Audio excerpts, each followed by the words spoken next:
तू रुक कर्नल। तेरी हिम्मत कैसे हुई मुझे रोकने की? तू जानता भी है मैं कौन हूं? क्या कानून का पालन करना अपराध है? क्या सरकार को हमारी वर्दी की परवाह नहीं है? मैं यहाँ का शासक हूँ। यहाँ वही होगा जो मैं चाहूंगा। अपना कानून किसी और को बताओ। मेरी अवहेलना करने की तुम्हारी हिम्मत कैसे हुई? अगर उस सुबह कर्नल ने सलाम कर दिया होता तो शायद आगे बहने वाला खून, आंसू और सन्नाटा सब रुक जाता। सुबह के ठीक 7 बजे थे। ठंडी हवा में धुंध ऐसे लटकी थी जैसे किसी ने पूरे कैंटोनमेंट को सफेद चादर से ढक दिया हो। सड़क खाली थी। सिर्फ एक सफेद स्कॉर्पियो तेज रफ्तार में आती हुई मेन गेट के सामने आकर रुकी। ब्रेक की तेज आवाज ने सन्नाटे को चीर दिया। गेट पर तैनात जवान तुरंत सीधा खड़ा हो गया। आंखों में नींद थी लेकिन रीढ़ में कोई ढील नहीं। यही फौज की आदत होती है। गाड़ी का दरवाजा खुला। विधायक राघव प्रताप सिंह नीचे उतरे। सफेद कुर्ता, काला जैकेट, महंगे जूते, चेहरे पर सत्ता का वो आत्मविश्वास जो धीरे धीरे इंसान को अंधा कर देता है। उन्होंने आसपास देखा जैसे ये जगह उनकी हो। कर्नल को बुलाओ। राघव ने बिना जवान की तरफ देखे कहा। जवान ने शांति से पूछा, सर, आपका नाम? बस यही सवाल था, एक छोटा सा सवाल। राघव ने आंखें तराई। नाम पूछ रहा है? विधायक हूं मैं इस जिला का।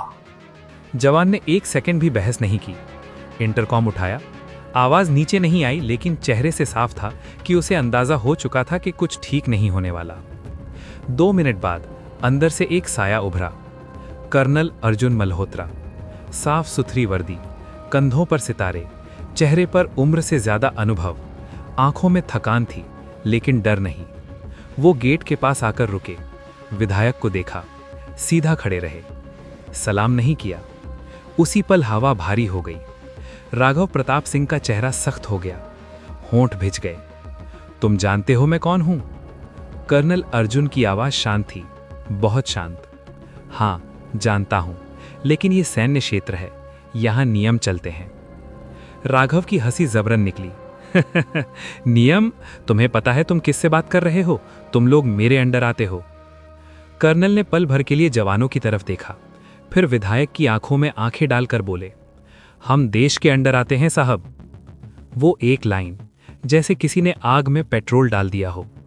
राघव ने कदम आगे बढ़ाया। बहुत होशियार बन रहे हो, एक फोन में तुम्हारी पोस्टिंग बदलवा दूं। कर्नल की आवाज अब भी नहीं बदली।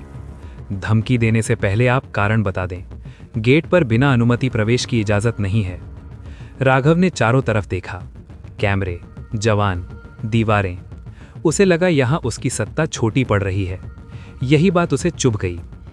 मैं इस इलाके में सड़क बनवाने आया हूं, विकास का काम, और तुम लोग अड़ंगा डाल रहे हो।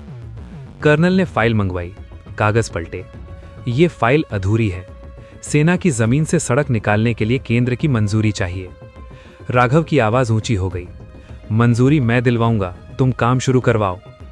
कर्नल ने सिर हिमाया। माफ कीजिए, बिना लिखित आदेश के नहीं। कुछ सेकंड तक दोनों एक दूसरे को देखते रहे, जैसे ये सिर्फ 2 इंसानों की नहीं, 2 ताकतों की टक्कर हो। आखिर राघव ने दांत पीसे। याद रखना कर्नल, तुमने गलत आदमी को रोका है। उन्होंने गाड़ी का दरवाजा जोर से बंद किया। स्कॉर्पियो धूल उड़ाती हुई निकल गई। गेट फिर से बंद हो गया। जवानों ने कर्नल की तरफ देखा। किसी ने कुछ नहीं कहा, लेकिन सबके मन में वही सवाल था, क्या यह मामला यहीं खत्म हो जाएगा? कर्नल अर्जुन कुछ देर तक वहीं खड़े रहे। धुंध अब छट रही थी, लेकिन उनके चेहरे पर एक हल्की चिंता उभर आई थी। उन्हें राजनीति की चालें पता थीं, और वो ये भी जानते थे कि सत्ता जब आहत होती है तो चुप नहीं बैठती। उसी शाम शहर में खबर फैल गई।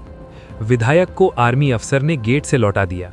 कुछ ने तारीफ की, कुछ ने सवाल उठाए, और कुछ लोगों ने इसे अपनी राजनीति का हथियार बना लिया। कर्नल के घर में उनकी पत्नी ने चुपचाप टीवी बंद कर दिया। बेटे ने पूछा, पापा आप गलत नहीं हो ना? कर्नल ने मुस्कुराने की कोशिश की। सही होना हमेशा आसान नहीं होता। उन्हें नहीं पता था कि यह सिर्फ शुरुआत है। एक छोटी सी भिड़ंत अब एक बड़ी लड़ाई बनने वाली थी, और इस लड़ाई में नियम, वर्दी और इंसानियत तीनों की परीक्षा होने वाली थी। अगली सुबह शहर की हवा बदली हुई थी। अखबार के पहले पन्ने पर मोटी हेडलाइन थी, जनप्रतिनिधि का अपमान, सेना अफसर की मनमानी। कर्नल अर्जुन मल्होत्रा ने अखबार बंद कर दिया। चाय का कप ठंडा हो चुका था।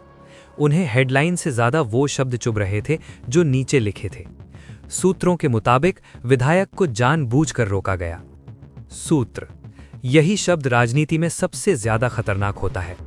कैंप के अंदर माहौल सामान्य दिखाने की कोशिश हो रही थी, लेकिन हर किसी को महसूस हो रहा था कि ऊपर से दबाव आने वाला है। दोपहर होते होते ब्रिगेड हेडक्वार्टर से कॉल आ गई। अर्जुन, ये क्या हो रहा है? दूसरी तरफ मेजर जनरल की आवाज थी। न गुस्सा न समर्थन, बस सावधानी। कर्नल ने सीधे कहा, सर, नियम के हिसाब से किया, कोई निजी बात नहीं थी। कुछ सेकंड की चुप्पी, फिर आवाज आई, मैं समझता हूं, पर तुम भी समझो सामने कौन है। फोन कट गया। यही तो दिक्कत थी, सब समझते थे पर कोई खुलकर साथ नहीं खड़ा होना चाहता था। उसी समय शहर के दूसरे छोर पर विधायक राघव प्रताप सिंह अपने बंगले में बैठे थे। सामने 4 लोग थे, एक लोकल नेता, एक बिल्डर, एक मीडिया मैनेजर और एक पुलिस अफसर।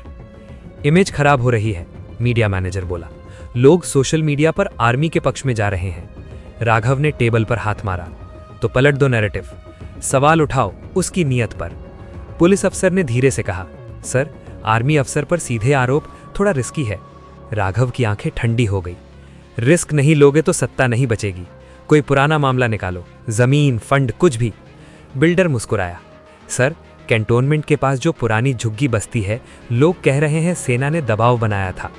राघव की भौहें उठी, बस यही। शाम तक न्यूज चैनलों पर बहस शुरू हो गई। क्या सेना विकास में बाधा बन रही है? क्या वर्दी के पीछे छिपी है तानाशाही?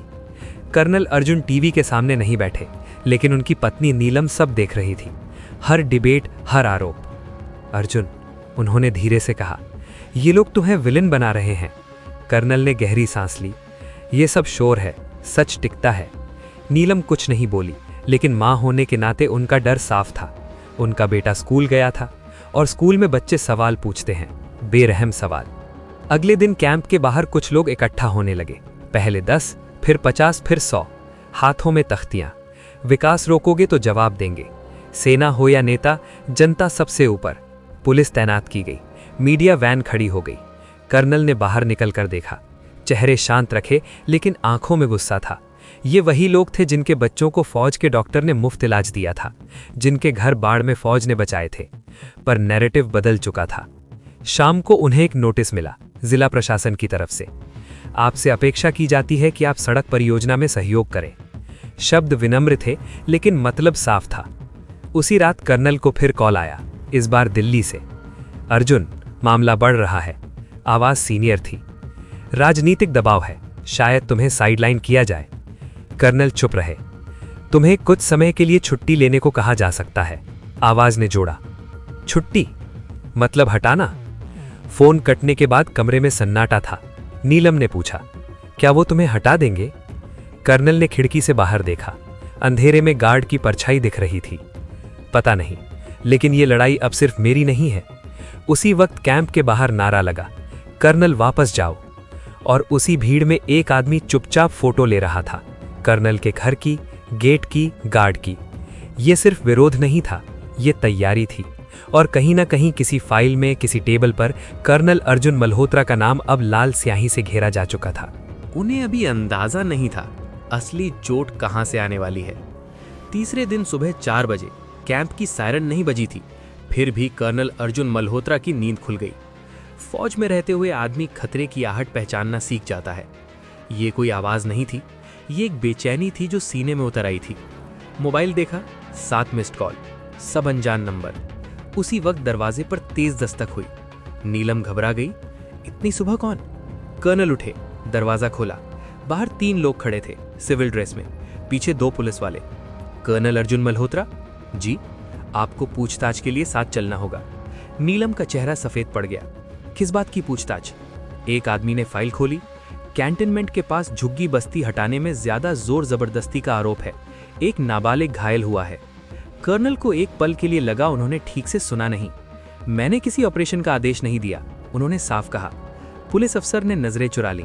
साहब, नाम एफआईआर में है। नाम, बस नाम काफी होता है। कैंप के अंदर खबर आग की तरह फैल गई। जवान चुप थे, सवाल सबके मन में थे, पर जुबान पर कोई नहीं। कर्नल को जीप में बिठाया गया। मीडिया पहले से मौजूद थी। सर, क्या आपने झुग्गी हटाने का आदेश दिया? क्या ये सत्ता की लड़ाई है? क्या सेना आम जनता पर जुल्म कर रही है? कर्नल ने कोई जवाब नहीं दिया। उनकी खामोशी अब उनके खिलाफ इस्तेमाल होने वाली थी। थाने में घंटों पूछताछ चली, वही सवाल बार बार। कागज, बयान, आरोप। एक तस्वीर उनके सामने रखी गई, एक घायल लड़का, खून से सना सिर। इसे पहचानते हैं? कर्नल की आंखें टिक गईं। उन्हें पहली बार डर लगा, आरोप का नहीं, इस बात का कि सच को कितनी आसानी से मोड़ा जा सकता है। शाम होते होते खबर चल गई, आर्मी कर्नल पर बच्चों से मारपीट का आरोप। कैंप के बाहर भीड़ फिर जमा हो गई। इस बार नारे और तेज थे, गुस्सा असली लग रहा था।